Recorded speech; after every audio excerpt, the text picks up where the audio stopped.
How does a man accept a closed goodbye for his daughter, only to open his door at 2 a.m. and see her standing there alive? Why did she tell him to get dressed and leave in 10 minutes, and how did the truth she revealed in the car quietly destroy the people who erased him? This is how I learned that silence lasts longer than lies. Before we continue, we ask you to hit the hype button, subscribe, and like the video to help the channel grow. Tell us which city you are from in the comments. We would like to get to know our audience better. My name is Brent Corven. I am 54 years old. I repair cars for a living, collision straightening, framework, the kind of precision labor that requires patience and steady hands. For 2 years, I believe my daughter was gone from this world permanently. For 2 years, I lived in a rented house with thin walls and thinner hope, going through the motions of a life that had lost its center. The closed goodbye came on a Tuesday. That was what they called it. Elaine, my former partner, showed up with her new husband Gordon at a lawyer's office downtown. Ruth Calder was the attorney's name, a woman with gray-streaked hair and reading glasses perpetually perched on her nose. She spoke in careful sentences, each word selected like items from a legal catalog. Mina has expressed her wishes clearly, Ruth said that day, sliding papers across the mahogany table. She does not want further contact. This is a formal closure of familial communication. I remember staring at the papers. Official letterhead, signatures I could not verify, a timeline of procedures I had not been consulted on. "Where is she?" I asked. Elaine looked at Gordon. Gordon adjusted his tie. "That information is protected under the current arrangement," Ruth continued. "What matters is that Mina's wishes are being respected. This is about her well-being." "Mr. Corven." I wanted to argue. I wanted to stand up and overturn that polished table, but I had learned long ago that institutions do not respond to emotion. They respond to paperwork, and in that room, on that day, I had none. "You can contest this through appropriate channels," Ruth offered, almost as an afterthought, though I should inform you that the process is lengthy and the outcomes are rarely different from what has already been established. Elaine finally spoke. Her voice carried that particular quality of rehearsed compassion, warm on the surface, cold underneath. "Brent, this is what's best. For everyone. Mina needs space to heal. The therapists agree. The medical team agrees. You have to accept that sometimes stepping back is the most loving thing a parent can do." Gordon nodded solemnly, playing his part with precision. I signed nothing that day, but my signature, I would later learn, was not required. The machinery of institutional control does not wait for consent. It processes. It files. It moves forward. That was 2 years ago. The days after blurred into weeks, the weeks into months. I went to work. I straightened bent frames. I aligned damaged bodies back to factory specifications. There is a particular irony in spending your days restoring vehicles to their original condition while your own life remains permanently warped. I rented this house 3 months after the closed goodbye. A small place on Maple Street, far enough from the old neighborhood that I would not accidentally drive past the home Elaine and I once shared. The home where Mina took her first steps. The home where I taught her to ride a bicycle in the driveway, holding the back of the seat until she found her balance. The new place has a front porch with a wooden swing that creaks when you sit on it. I spent a lot of evenings on that swing, watching the streetlight flicker and wondering what I had done to deserve such complete erasure. Because that is what it felt like. Erasure. As if 20 years of fatherhood could be negated by a stack of papers in a lawyer's office. As if the bond between parent and child was merely administrative, something to be filed, annotated, and ultimately terminated. I kept my routines rigid. Wake at 6, coffee by 6:15, arrive at the shop by 7, work until 5, dinner, usually something simple, often from the diner on 4th Street, home by 7, television until 10.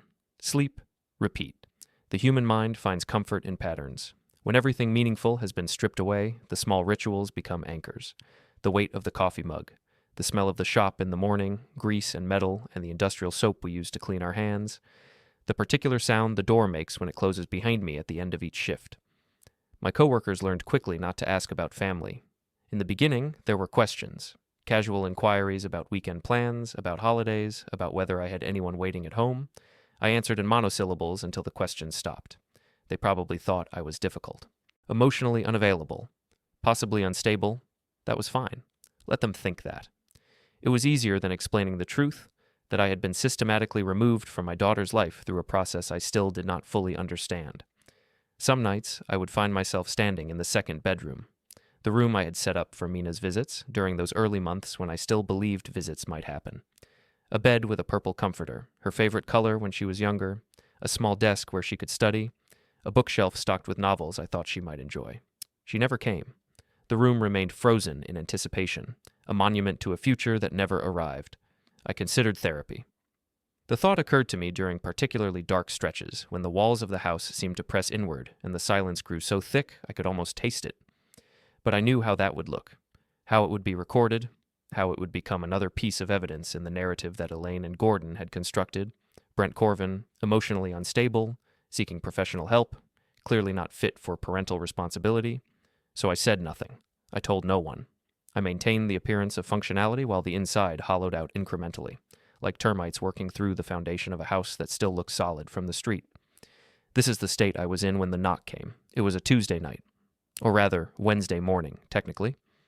The clock on my nightstand showed 2:07 a.m. in glowing red digits.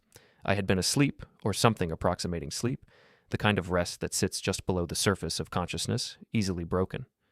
The knock was not loud. 3 measured taps, deliberate, patient. I lay still for a moment, wondering if I had imagined it. In 2 years, no one had knocked on my door after dark. No one had knocked on my door at all, really, except for the occasional delivery or the young man who came around selling magazine subscriptions every few months.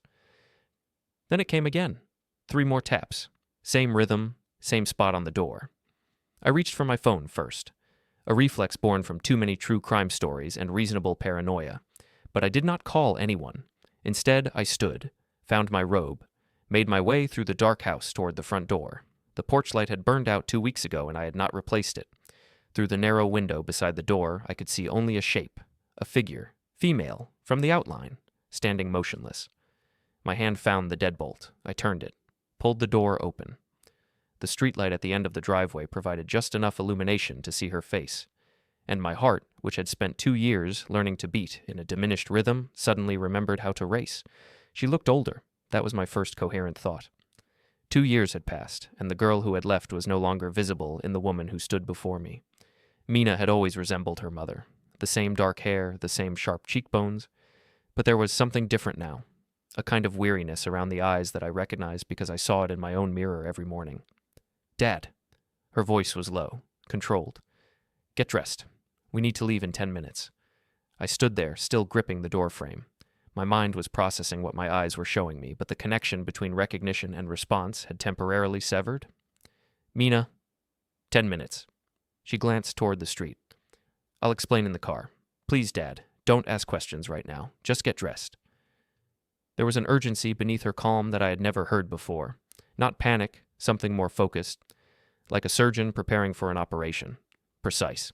Necessary. I released the doorframe, stepped back. "Okay." She waited on the porch while I moved through the house. I found jeans, a flannel shirt, boots, my wallet, my keys. I moved mechanically, some part of my brain understanding that this was not a moment for analysis. This was a moment for compliance. When I returned to the door, she was already walking toward a car parked at the curb. A dark sedan, engine running. I could see the faint glow of dashboard lights through the windshield. I locked the front door behind me. The click of the deadbolt seemed impossibly loud in the silent neighborhood. She was already behind the wheel when I reached the car. I opened the passenger door, slid into the seat, closed it with the same careful quietness she had used for everything. The car pulled away from the curb before I had fully settled in. "Seatbelt," she said. I fastened it, watched the familiar streets of my neighborhood slide past the window. Maple turned into Oak. Oak turned into the main road that led toward the highway. For a full minute, neither of us spoke. The only sounds were the hum of the engine and the soft whisper of tires on asphalt. Finally, I could not contain it any longer. "Mina, they told me you were... They said you didn't want..." "I know what they told you." Her eyes remained fixed on the road. Everything they said was a lie. The words landed like stones dropped into still water, ripples spreading outward, disturbing everything they touched. "What do you mean?" "I mean there was no closed goodbye, not from me. I never signed anything. I never requested anything. I never said I didn't want to see you." Her hands tightened on the steering wheel. "For 2 years, I thought you had abandoned me. For 2 years, I believed what they told me about you." The silence that followed was different from the previous one, heavier, more charged. "They told you I abandoned you?" She laughed, but there was no humor in it. "They told me a lot of things. They told me you were unstable, that you had developed problems, that contact with you would be harmful to my recovery. They said you agreed to the separation. that you signed documents accepting it. I shook my head slowly, even though she was not looking at me. I signed nothing. I never agreed to anything. I was in a room with Elaine and Gordon and some lawyer named Ruth. They told me you had made the decision, that it was your wish. Ruth Calder. Mina's voice tightened. She's been their lawyer for years, since before the marriage. The marriage? Mom and Gordon. They got married 6 months after you and Mom separated. But they knew each other before that. A lot before that. I absorbed this, filed it away. Another piece of a puzzle I was only beginning to see. Where have you been? I asked. For 2 years. Where? We passed through an intersection. The traffic lights cycled from green to yellow to red behind us. A facility, in the beginning, then an apartment, but not really mine. Everything controlled, communications monitored, finances managed. I had a phone, but certain numbers were blocked. And I had internet, but certain sites were restricted. They said it was for my health, for my protection. She paused. It took me a year to realize what was actually happening. Another year to figure out how to get out. Get out? I'm 23, Dad. Legally, they couldn't hold me. But when someone controls your money, your housing, your access to information, legal freedom means nothing. I had to find work they didn't know about, save cash they couldn't track, make connections they couldn't monitor. The road widened into a 4-lane highway. We were heading east, away from the city center. How did you find me? Public records. You moved, but you didn't hide. Your name is on the rental agreement. Your shop is still listed in the same location. You're findable, Dad. You just needed someone to actually look. She signaled, changed lanes. The night traffic was sparse. A few trucks, a handful of cars, all of them unaware of the conversation happening in our vehicle. Why now? I asked. What changed? I found documents in Gordon's office. He keeps hard copies of everything important. He doesn't trust cloud storage. Last month, I was alone in the house. They went to some conference. A whole weekend. I had time. I looked. Her jaw tightened. I found the originals, Dad. The papers from the closed goodbye, the signatures, all of them. And mine was forged. Badly. It doesn't even look like my handwriting. Anyone who compared it to an actual sample would see it immediately. But no one ever compared. No one ever checked.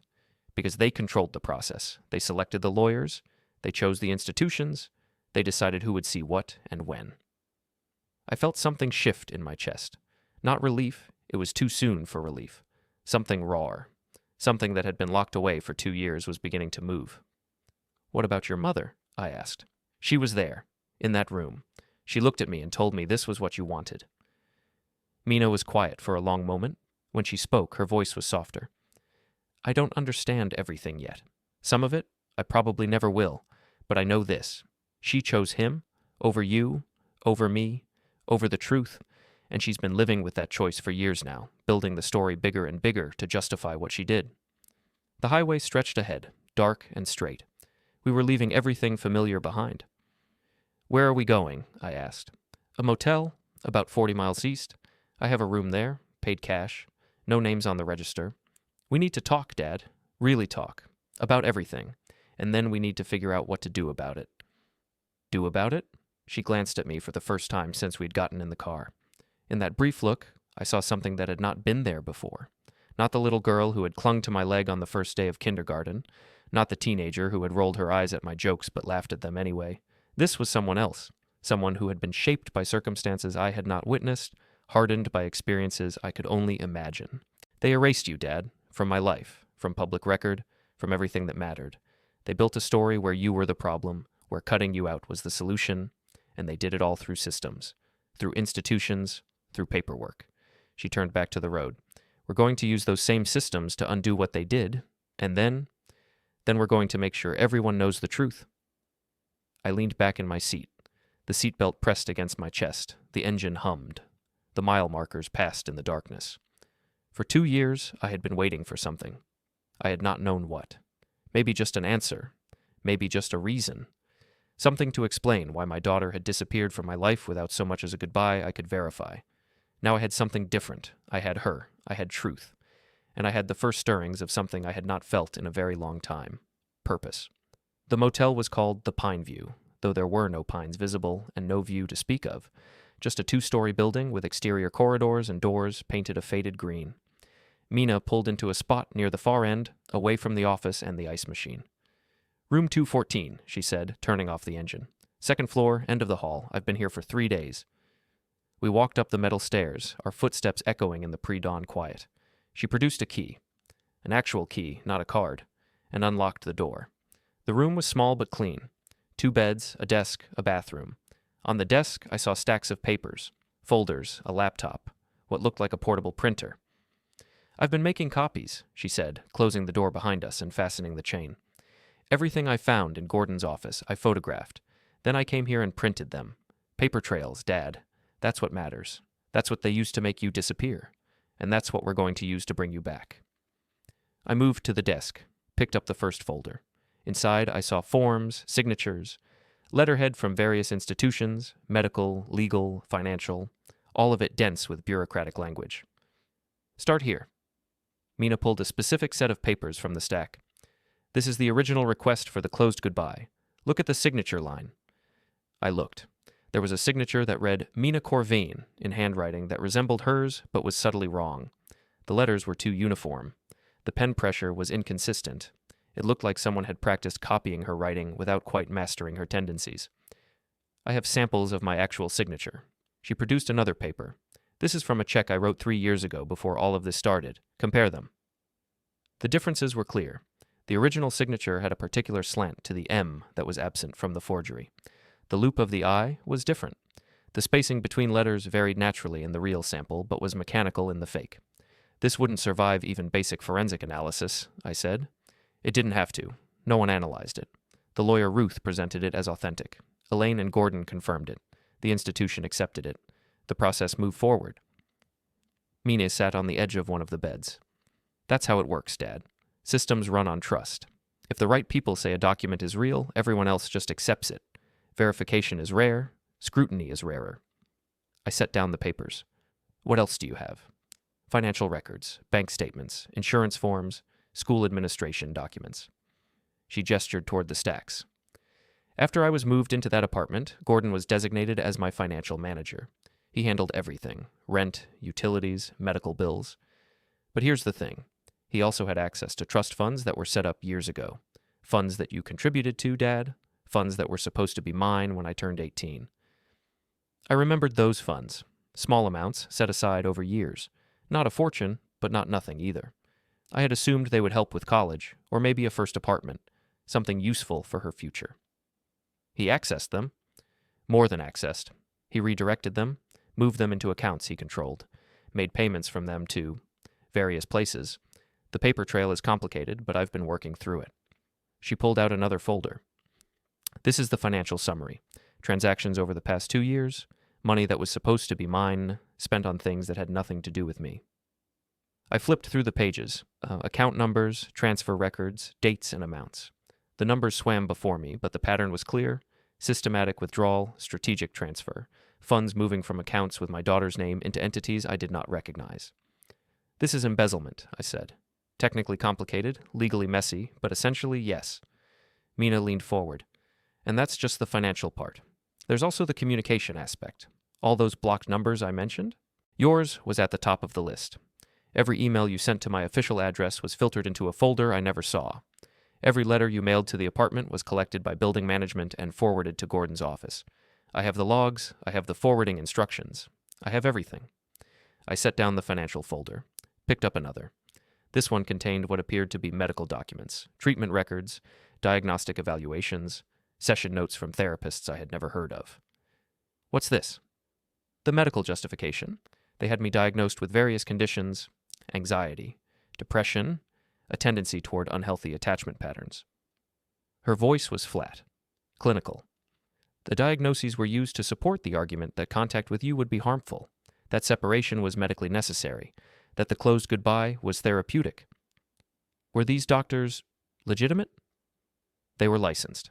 Whether they were legitimate is another question. Gordon selected them. Gordon paid them.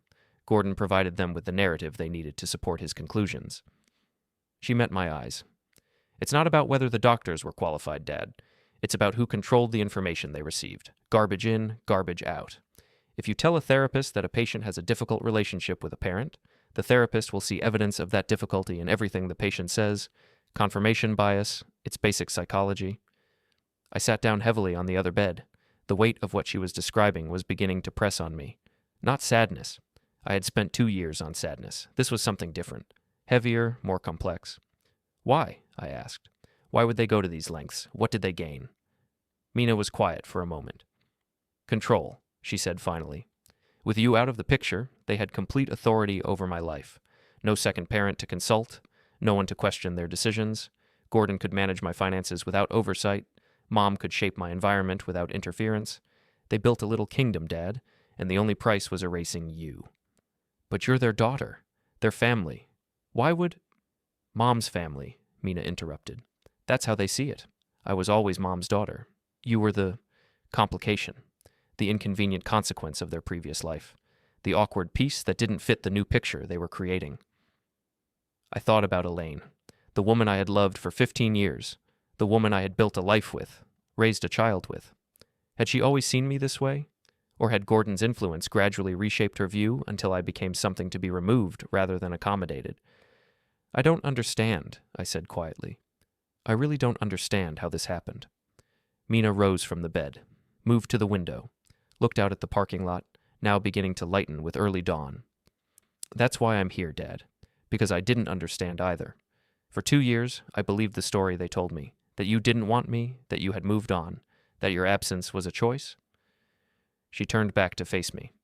It took finding those documents to realize the truth, and even then, even with the evidence in my hands, part of me didn't want to believe it.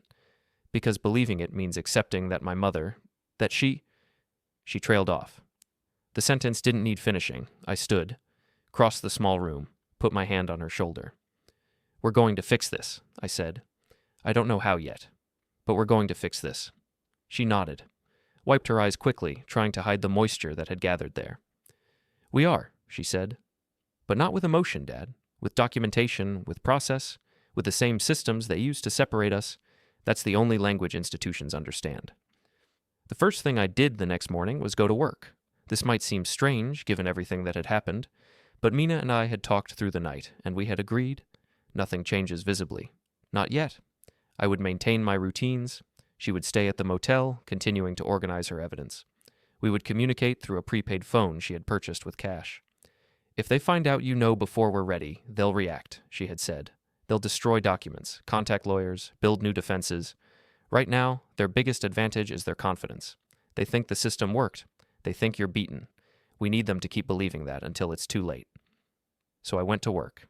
I straightened frames. I aligned damaged bodies. I did exactly what I had done every day for 2 years, while my mind ran calculations in the background. The auto body shop was called Precision Frameworks. I had been there for 12 years, long enough to know every tool by feel and every quirk of the hydraulic press. My coworkers, Dave, a young guy with tattoo sleeves and a talent for panel beating, and Russell, an older man who handled the administrative side, had learned not to expect much conversation from me. Morning, Brent, Dave said when I came through the door. Morning, I replied, same as always.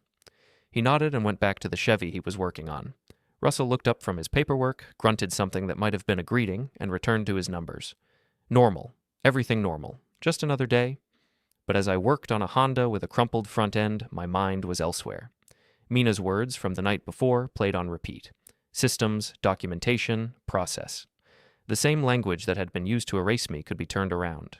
Institutions did not care about truth or lies. They cared about paperwork, about compliance, about proper procedure. And somewhere in the tangle of forms and signatures that Gordon had accumulated, there were inconsistencies, errors, forgeries that would not survive scrutiny. The key was getting the right people to scrutinize. That afternoon, I left work at my usual time and drove not home, but to the diner on 4th Street. This was not unusual. I ate there often enough that the waitress knew my order, but today I had a different purpose. I asked for a booth in the back, ordered coffee. The waitress, an older woman named Linda with faded red hair and a perpetually tired expression, raised an eyebrow at my unusual choice of seating, but said nothing. She had seen me come through those doors countless times over the past 2 years, always sitting at the counter, always ordering the same thing. The booth in the back was a change, a small one, but noticeable. I pulled out the prepaid phone and sent a message to Mina. Need list of institutions involved, all of them. Her reply came within minutes. A series of names, the bank that held the trust funds, the insurance company that had processed certain claims, the school administration office that had handled Mina's records, the law office where Ruth Calder worked. I looked at the list, took out a pen from my pocket, old habit from years of filling out work orders, and made notes on a napkin: bank, insurance, school, lawyer, 4 institutions, 4 sets of records, 4 opportunities for discrepancy. Linda refilled my coffee without being asked. She glanced at my napkin notes but had the good sense not to comment. In a town like this, people learned to mind their own business. It was both a blessing and a curse. Nobody asked questions, which meant nobody had asked questions when Elaine and Gordon had systematically removed me from my daughter's life. The next morning, before work, I drove to the public records office downtown, a gray building with fluorescent lighting and the particular smell of old paper and newer carpet. The building had been renovated sometime in the past decade, but they had kept the original filing system, rows upon rows of metal cabinets containing documents that stretched back generations. I had never been there before, but the process was simpler than I expected. "I need copies of certain filings," I told the clerk, a tired-looking man in his 40s. His nameplate identified him as Harold, and he had the kind of expression that suggested he had long ago accepted that his job would never be exciting. "Documents related to guardianship modifications from 2 years ago." He asked for specifics. I gave him what I could: names, approximate dates, the general nature of the filings. He typed on his computer, frowned at the screen, typed some more. "There's a fee for copies," he said, "and some documents may be restricted depending on your relationship to the parties involved." I produced my driver's license, showed him my name, explained my connection to the case without providing more detail than necessary. He looked at the license. Looked at me. Something shifted in his expression. Not sympathy exactly, but perhaps recognition. He had probably seen similar situations before: parents searching for records, families trying to untangle bureaucratic knots. "Let me see what I can find," he said, and disappeared into the back room. 20 minutes later, I walked out with a manila envelope containing copies of several documents. Not everything I needed. Some records required court authorization to access, but enough to start. The documents confirmed what Mina had told me. The closed goodbye request had been filed using standard forms, but certain boxes had been checked incorrectly. Dates did not align. The notarization on one document appeared to have been performed by someone who was not registered in the county at the time the form was supposedly signed. These were small discrepancies. Individually, they proved nothing, but together they formed a pattern. And patterns, I knew from my work, were important. A single dent might be random damage. Multiple dents in specific locations indicated structural failure. The same principle applied here. I spent that evening at the diner, not eating, but reading, comparing documents, making lists. The coffee grew cold in my cup, refilled and ignored multiple times. Linda eventually stopped asking if I wanted anything else and simply kept the pot available. By the time I left, I had a preliminary timeline, a sequence of events that did not match the official narrative, gaps in the record that could only be explained by intentional omission. The next step was the bank. I called during my lunch break the following day using the prepaid phone, asked to speak with someone in the compliance department, was transferred 3 times before reaching a man named Noah Pritchard. "I have questions about account access protocols," I said, specifically regarding trust accounts where the original contributor is not listed as the current manager. There was a pause. "That's a specific area. May I ask your connection to the matter?" I gave him my name, explained that I had established certain accounts years ago, accounts that were now being managed by someone else. Another pause, longer this time. "Mr. Corven, I think this might be the kind of conversation that should happen in person. Do you have time to come to the branch?" I did. The branch was located in a strip mall between a dry cleaner and a sandwich shop. Inside, it had the generic decor of every bank everywhere: motivational posters, artificial plants, the faint smell of recycled air. Noah Pritchard turned out to be a man about my age, with graying hair and wire-rimmed glasses. He had the careful manner of someone who dealt with regulations for a living. We sat in a small conference room with glass walls and a table that could seat 6 but held only us. "I've pulled the account records based on the information you provided on the phone," he began, "and I'll be honest with you, Mr. Corven. There are some irregularities here that concern me." "What kind of irregularities?" He adjusted his glasses, looked at the papers in front of him. "The original trust accounts were established in your daughter's name with you as the primary custodian. That much is clear from our records. However, 2 years ago, there was a modification. A new custodian was assigned. Management authority was transferred. Gordon Hartley? I can't confirm names without proper authorization, but I can tell you that the transfer paperwork required certain signatures. And reviewing those signatures now, he trailed off. They don't match, I said. He looked at me for a long moment. Professional caution warred with something else in his expression. Perhaps fairness, perhaps simple curiosity about why a man would come asking questions 2 years after the fact. I'm not in a position to make that determination officially, he said carefully, but I would recommend that you consult with an attorney who specializes in financial disputes, and I would further recommend that you request a formal review of the transfer documentation through appropriate channels. He picked up a business card from a holder on the table, wrote something on the back, and slid it toward me. These channels. I took the card. On the back, he had written a name, Elliot Vance. Independent legal consultant, Noah said. He's handled similar situations before. Tell him I referred you, and Mr. Corven. He met my eyes directly. Keep copies of everything. Keep them somewhere safe. In my experience, paperwork has a way of disappearing when certain parties realize it might be problematic. I thanked him, shook his hand, left the bank with the business card in my pocket and a new piece of the puzzle locking into place. That night, I called Mina from the parking lot of the diner. We have a name, I said. Elliot Vance, a lawyer. The bank compliance officer recommended him specifically. That's good, she said. That's really good. Did he say why? Not directly, but he mentioned irregularities in the transfer paperwork. He all but admitted the signatures don't match. A long exhale on the other end of the line. So, we're not imagining this. Other people can see it too. Other people can see it, I confirmed, and they're starting to care. Elliot Vance operated out of a small office on the 3rd floor of an older building downtown.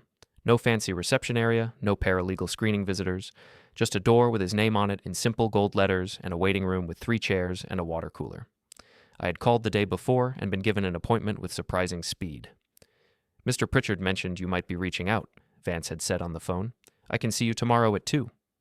He was waiting when I arrived. A man in his late 50s, tall and thin, with the kind of face that suggested he had spent most of his life listening carefully to other people's problems. His handshake was firm but not aggressive.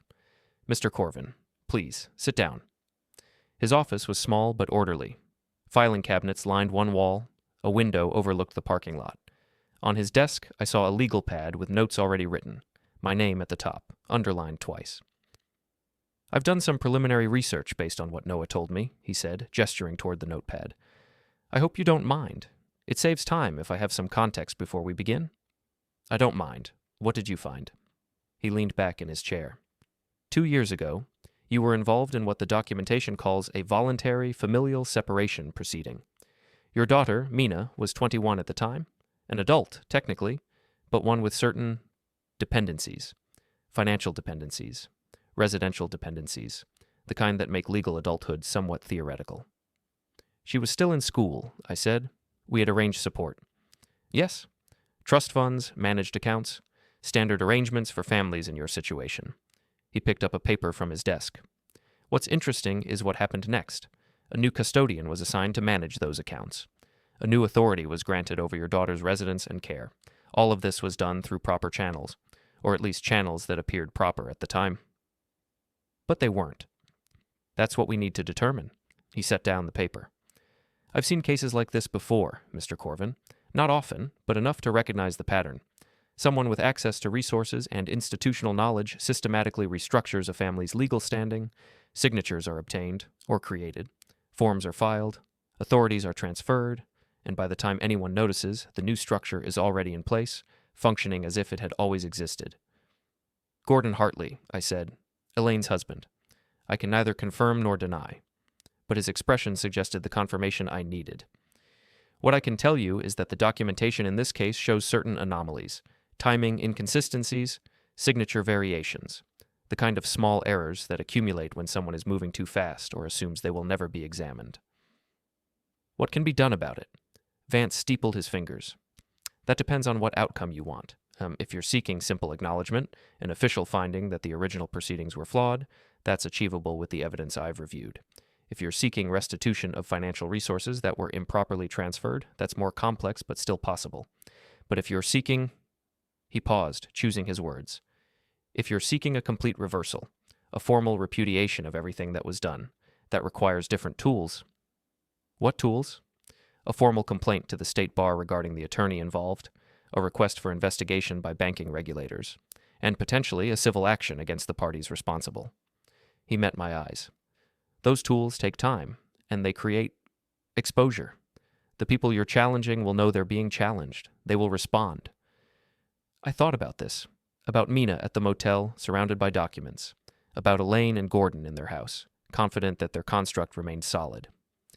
What would you recommend? Vance smiled slightly. I would recommend that we begin with documentation, gather everything available through official channels, build a timeline that is irrefutable. Then, when we have enough, we file, not one complaint, but several, simultaneously, to the bar, to the banking regulators, to the insurance commission, to anyone with oversight authority. Overwhelm them. Ensure they cannot address one problem without creating evidence for another. He picked up his pen. This approach takes longer, several weeks, perhaps months, but it is far more effective than a single strike that can be parried and countered. I nodded slowly. Do it. I'll need a retainer. The work is extensive, and I don't work for free. But I should tell you, I find these cases interesting. The systems people build to control others tend to have weaknesses they never anticipate. Those weaknesses are my specialty. I wrote him a check, the first of several, I suspected, but money spent on justice was money well spent. Over the next weeks, Vance and I settled into a routine. I gathered documents through public channels. He obtained others through legal requests only he could file. We met twice a week in his small office, aligning records, tightening the timeline. Mina stayed at the motel, then moved to a small apartment in a nearby town. She found retail work, nothing tied to her past, nothing that would attract Gordon's attention. She continued organizing her own evidence, photos from his office, records collected during 2 years of controlled life. We're building a case, I told her on the phone. Vance says we're nearly ready. Ready for what? Mediation. A formal proceeding. Everyone present. Documents on the table, answers required. They'll lie. They can try. Lies fail when records are compared. This time everything will be examined. Paper doesn't negotiate. When? Within a month. She paused. I want to be there. I want to see them. You will. Life continued. Work, diner, home, but now the routine had purpose. Every document was another brick in a wall closing around them. Every filing tightened the net. One evening, I drove past Elaine and Gordon's house, not to confront, only to observe. Large colonial, manicured lawn, warm lights, people moving inside, living as if untouched. They believed their world was permanent, that I'd accepted erasure. They were wrong. I drove away without headlights, turned them on 3 blocks later, and returned to waiting. 2 days later, Vance called. It's done. All parties notified. Mediation is set for the 15th next month. He paused. They'll be frightened. Frightened people make mistakes. I'm ready, I said. I had been ready for 2 years. I just hadn't known it yet. Don't thank me yet, he said. Thank me when it's over. I didn't sleep the night before the mediation, not from anxiety, but from a sharpened awareness that made rest impossible. I sat in the dark, watching the streetlight, reviewing the evidence in my mind. 2 years of records, mismatched signatures, contradictory statements, financial trails leading from my daughter's accounts to Gordon's control, intercepted and redirected communications. A system of control built by people who believed no one was watching. But we had been, and now the system itself would be watching. I dressed carefully in the morning, a suit untouched for 3 years, a blue tie Mina had given me, polished shoes. Vance had been clear, appearance mattered. Let them look defensive. I arrived at 8:45. The building was anonymous, downtown. The mediation room sat on the 4th floor, long table, water pitchers, city views. Vance was already there. Sit facing the door, he said. It matters. Mina arrived minutes later, calm and composed, dressed simply. She squeezed my hand once. Ready? 2 years of ready. The mediator, Judith Crane, arrived next. Court appointed, neutral, efficient. At 9:02, the door opened again. Elaine entered first, older than I remembered, eyes avoiding mine. Gordon followed. Expensive suit, practiced authority, greeting everyone except me.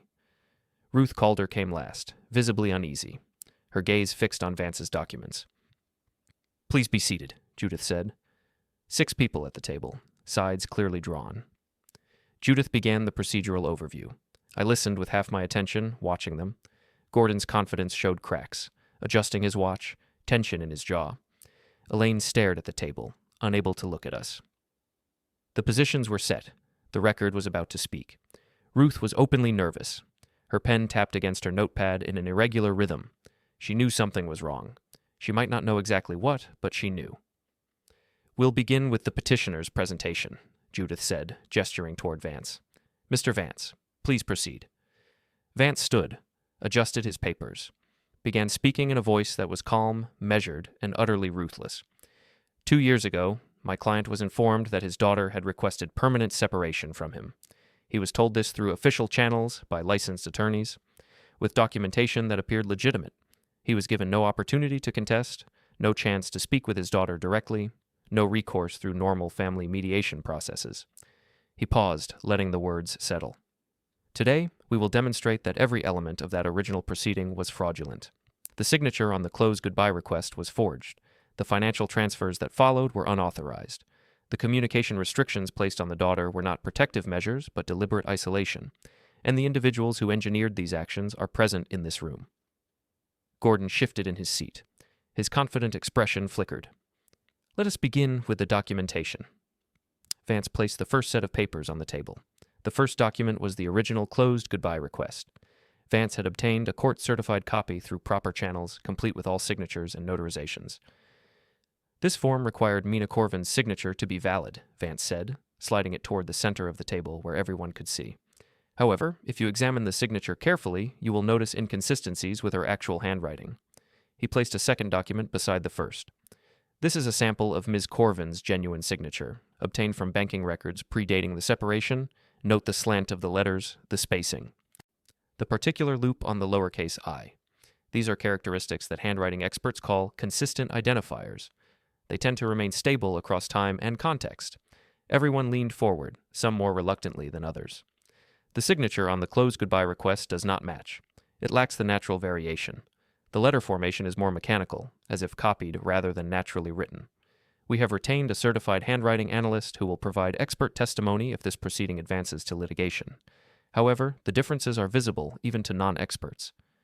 Gordon's hand stopped adjusting his watch.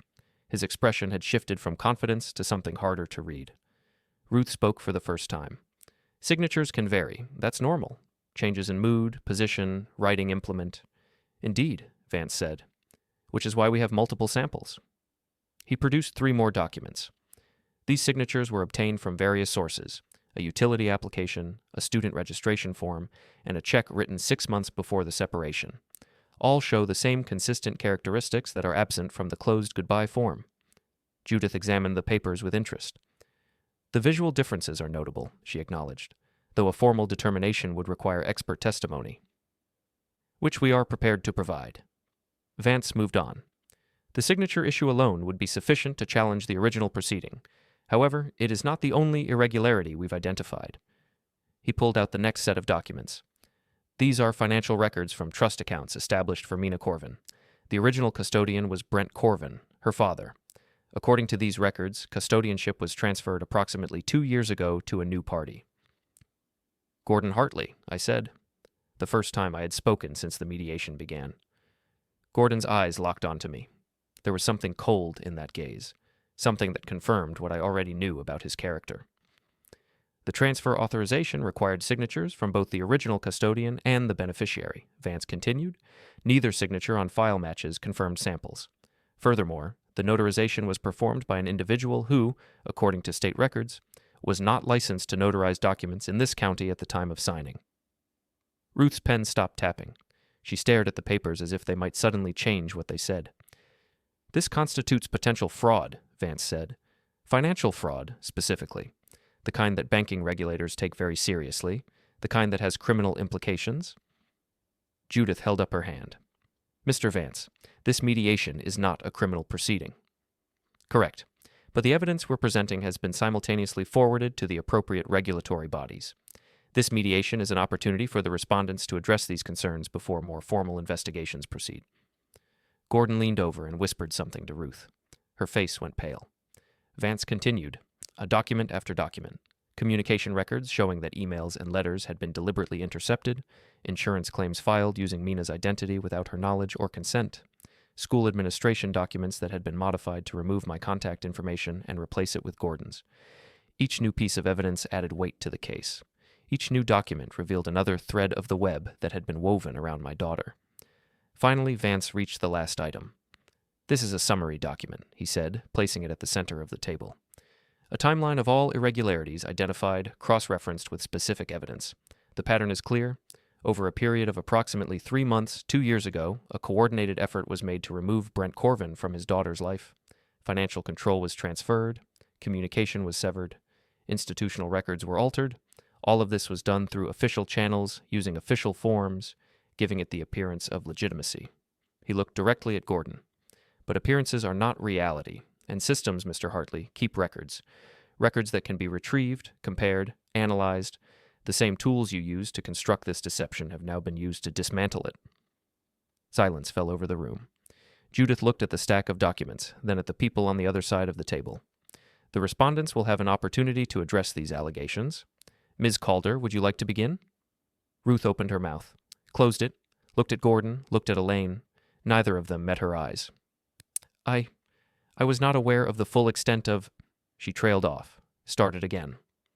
"The documents that were presented to me appeared legitimate. I had no reason to question—" "You were the attorney of record," Vance interrupted.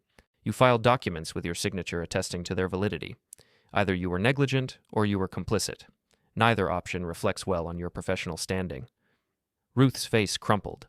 She looked like someone watching her career disintegrate in real time. Judith turned to Gordon. "Mr. Hartley, you've been identified as the primary beneficiary of these alleged irregularities. Do you have a response?" Gordon sat very still. When he spoke, his voice was measured, controlled.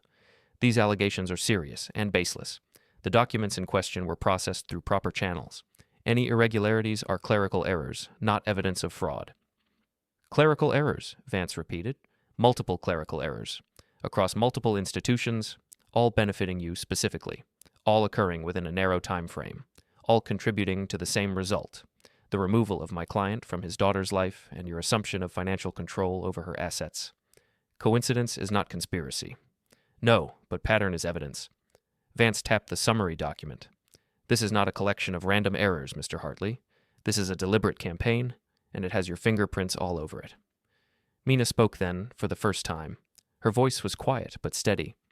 "You told me my father had abandoned me. You told me he didn't want contact. You showed me letters you said he had sent, that were cold and distant and made me feel worthless." Elaine flinched at her daughter's words. "I believed you. For 2 years, I believed everything you said. Because you controlled everything. My home, my money, my phone, my mail. I was a prisoner and I didn't even know it because the bars were invisible." She looked directly at Gordon. "You erased my father, and you made me help you do it by telling me he had erased himself." The room was absolutely silent. Judith cleared her throat. "I think we need a brief recess. 15 minutes. We'll reconvene and discuss potential resolutions." People stood, stretched, avoided each other's eyes. Gordon walked to the window and stared out at the city. Ruth gathered her papers with shaking hands. Elaine remained seated, staring at nothing. Mina and I stepped into the hallway. "How are you doing?" I asked. She exhaled slowly. "I don't know. I thought I would feel something when I saw them. Anger, maybe. Instead, I just feel empty, like I'm watching actors in a play that doesn't matter anymore." "It matters," I said. "What happens in that room matters. The truth matters." "Does it?" "They'll find a way to minimize it, to explain it away. People like Gordon always do." I put my hand on her shoulder. "Not this time. This time the paper speaks for itself, and paper doesn't lie." She looked at me. Something in her expression shifted, a small crack in that composed facade, letting something warmer through. "I missed you, Dad. I missed you too, more than I can say." We stood there for a moment, in the fluorescent-lit hallway of an office building, and for the first time in 2 years, I felt something other than endurance. I felt hope. When we reconvened, the atmosphere in the room had changed. Gordon's confident posture had stiffened into something more defensive. Elaine still would not meet anyone's eyes. Ruth had positioned herself slightly apart from them, as if trying to create physical distance from an association that was becoming toxic. Judith resumed her seat at the head of the table. "Before we continue, I want to address the procedural situation directly. The evidence Mr. Vance has presented raises significant concerns about the validity of the original closed goodbye proceeding. These concerns will need to be addressed through appropriate legal channels regardless of what happens in this room today. However," she continued, Mediation is about finding resolution, not about assigning guilt. Is there any possibility that the parties can reach an agreement that addresses the underlying issues? Silence. Vance spoke. My client is seeking 3 things. First, a formal acknowledgement that the closed goodbye was obtained through fraudulent means. Second, full restoration of his parental relationship with his daughter, including reversal of all institutional changes made during the past 2 years. Third, restitution of all financial assets that were improperly transferred from accounts meant for Mina Corven's benefit. Gordon laughed. It was a short, harsh sound that echoed in the quiet room. Absolutely not. We acknowledge nothing. We agree to nothing. This entire proceeding is based on speculation and forgeries constructed by a bitter ex-husband who cannot accept that his daughter chose to leave him. Mina's voice cut through the tension. I never chose to leave him. You chose for me, and you have been telling that lie for so long that you might actually believe it now. But it's still a lie. Mina, Elaine finally spoke. Her voice was strained, pleading. You don't understand the full situation. There were concerns, real concerns, about your well-being, about the environment. What concerns? Mina interrupted. Name one. Name one specific thing that my father ever did that justified cutting him out of my life. One thing. Go ahead. Elaine's mouth opened, closed. She looked at Gordon as if expecting him to provide an answer. He did not. There was nothing, Mina said. Because there was nothing. You made it up. You made all of it up because it was convenient. Because it fit the story you wanted to tell. Because acknowledging that you were wrong would mean admitting that you destroyed years of my life for no reason. The room was heavy with unspoken truths. Judith cleared her throat. It's becoming evident that a mutual resolution may not be achievable today. In that case, I'll need to document the positions of all parties and make recommendations for further proceedings. What kind of recommendations? Ruth asked. There was an edge of desperation in her voice now. Given the evidence of potential financial fraud, I'll be recommending that banking regulators conduct a formal audit of the accounts in question. Given the potential for professional misconduct, I'll be recommending that the state bar review the circumstances under which certain documents were filed. Judith looked directly at Ruth. And given the apparent violations of parental rights, I'll be recommending that family court review the original closed goodbye proceeding with fresh eyes. Ruth's face went gray. That would be the implications for my practice? Perhaps you should have considered those implications before filing documents you hadn't properly verified, Vance said. Negligence has consequences, Ms. Calder. Professional negligence has professional consequences. Gordon stood abruptly. This is absurd. We're leaving. Sit down, Mr. Hartley. Judith's voice was calm but carried authority. This mediation has not adjourned. Leaving at this stage will be noted in the record and may influence subsequent proceedings. For a moment, Gordon seemed ready to challenge her. Then something in him recalculated. Risk assessment. He sat back down. The following hour was a careful dance of legal implications and procedural pathways. Vance outlined the various complaints and requests for investigation that had already been filed. Ruth scrambled to understand how much exposure she faced. Gordon attempted to negotiate limitations on litigation in exchange for certain acknowledgments. Through it all, I sat quietly, watching, waiting. 2 years of patience had taught me that institutions move slowly. This was the first wave, not the conclusion. When the mediation finally adjourned, nothing had been officially resolved, but everything had changed. The documentation was now part of the record. The allegations were formally registered. The machinery of oversight and investigation had been set in motion. As we gathered our papers, Elaine approached Mina. I tensed, ready to intervene, but Mina held up a hand. Mom. Mina, I never meant... It wasn't supposed to... Elaine's voice cracked. I was trying to protect you. From what? From... I don't know. I believed what Gordon told me. About your father, about what was best. I know now that... She trailed off, unable or unwilling to complete the sentence. Mina looked at her mother for a long moment. When she spoke, her voice was not angry. It was something worse. It was indifferent. You should have asked me. Just once.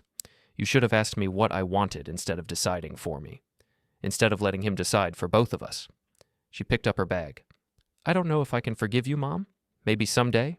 But not today, and not for a long time. She walked to where I was standing. We left the room together. The weeks that followed were a blur of investigations. Banking regulators moved first, auditing every account connected to Gordon. Then the state bar opened an inquiry into Ruth's conduct. The insurance commission followed. Each investigation generated more evidence. revealing more connections. The construct Gordon had built was being methodically dismantled by the same bureaucratic machinery that had originally enabled it. Ruth, facing professional ruin, began cooperating with investigators. Everything she admitted under oath became ammunition for subsequent proceedings. Her law license was suspended. The banking audit concluded with findings of significant irregularities. The Insurance Commission issued preliminary findings of potential fraud. Mina had moved to a small apartment, working 2 jobs, rebuilding her independence. We spoke every evening. Reconnection was not a single moment, but countless small moments, accumulated and layered. I continued at the shop. Dave and Russell noticed something different about me but did not ask questions. That was fine. Gordon's lawyers sent cease and desist letters, threats of counter-litigation. Vance was unimpressed. Every threatening letter became part of the record, more evidence against themselves. Then, 6 months after the mediation, Vance called. The state regulators have completed their review. Combined with the bar findings and insurance investigation, we have enough to proceed with a formal hearing. All parties required to appear. Full disclosure of findings. Formal determination of violations. He paused. This is it, Brent. The final stage. When? Next Thursday, 10 o'clock. The hearing room was larger than the mediation space. Higher ceilings, more formal. A raised platform where 3 commissioners sat, overlooking the floor where we were assembled. I sat with Mina and Vance. Across from us, Gordon and Elaine with their legal team. Ruth was present separately, positioned as a witness. The commissioners filed in, called the hearing to order, and for the next 2 hours, every finding from every investigation was presented. Banking irregularities, insurance fraud indicators, professional negligence, communication tampering, the complete architecture of Gordon's construct. His attorneys attempted objections, challenged findings, requested delays. The commissioners overruled them systematically. The evidence was too comprehensive. When the presentation concluded, the lead commissioner addressed the room. The findings before us indicate a coordinated effort to transfer financial control and severe family relationships through fraudulent documentation. Multiple signatures were forged, multiple institutions were deceived, multiple parties were harmed. He looked directly at Gordon. Mr. Hartley, the evidence indicates that you were the primary architect of this scheme. You benefited financially. You exercised control illegitimately. You caused measurable harm to a family through deliberate deception. Gordon's face was stone. The commission finds that the original closed goodbye proceeding was invalid. It will be formally vacated and removed from all records. All financial assets that were improperly transferred will be subject to recovery proceedings. All institutional changes made under false pretenses will be reversed. I felt Mina's hand find mine under the table. She squeezed once, hard. Furthermore, this commission is referring its findings to the appropriate criminal authorities. While we do not have jurisdiction over criminal matters, the evidence we have reviewed suggests potential violations that warrant prosecution. Gordon's attorney stood. My client maintains his innocence and will vigorously... Your client's position is noted, the commissioner interrupted.